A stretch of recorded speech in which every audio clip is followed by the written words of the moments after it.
46 دقيقة مواصلين معكم في يسوع ماج، مواصلين في برنامجنا لليوم وأحداثنا اللي نواكبوها لحظة بلحظة كالكسوا في كامل البلاد التونسية أو خارجها. للأسف اليوم نحكيو على شقيقة الجزائر وخبر مؤلم جدا وعاجل يجينا من الجزائر. نحكيو اليوم على حدث مرور يسفر عن وفاة عدة أشخاص، سقوط عديدة القتلى في الحدث هذا والجرحى، باش نفهموا شنو اللي صاير بالضبط في الجزائر.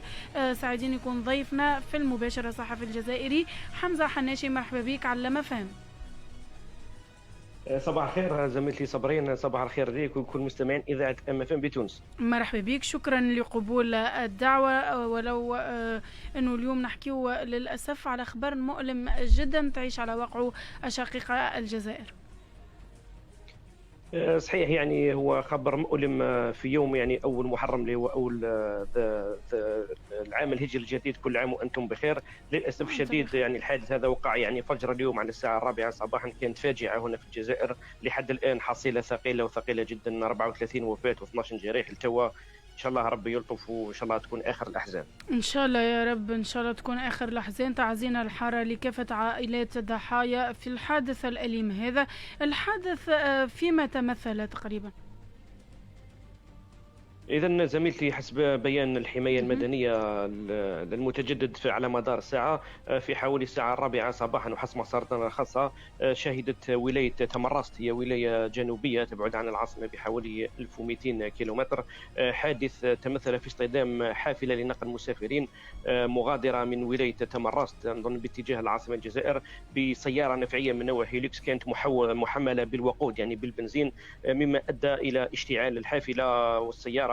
لحد الآن كما قلت الحصيلة اللي هي 34 وفاة و12 جريح، 3 منهم في حالة خطيرة. الجرحى أعمار المتوفين يعني الجثث تاعهم يعني تفحمت يعني نهائيا، تحرقت، تتراوح أعمارهم ما بين 7 إلى 70 سنة، في انتظار يعني بيان آخر من مصالح الحماية المدنية الجزائرية. واضح واضح. في خبر آخر ونحب نتأكد منك زميلنا حول تسجيل عدد من الوفيات بوباء إيبولا في الجزائر وانتشار الوباء هذا عافانا وعافاكم الله في البلاد وفي الجزائر. ما صحة ما يتم تداوله؟ بخصوص هذه المعلومة التي خلقت نوع من البلبلة هنا في الجزائر في الأيام الأخيرة، خاصة بتسجيل بعض الوفيات بولاية تيزي وزو هنا في الجزائر. أمس وزارة الصحة الجزائرية عبر بيان رسمي لها فندت كل المعلومات المتعلقة بهذا المرض عافانا الله وإياكم، وأكدت أن الجزائر لم تسجل أي نوع من هذا المرض، مؤكدة أن ما يسجل حاليا من وفيات يرجع بعضها إلى الحرارة المرتفعة التي تشهدها الجزائر على غرار بقية مناطق العالم في المدة الأخيرة. الحمد لله يعني لا يوجد أي نوع، لا يوجد أي حالة من هذا المرض حاليا في الجزائر.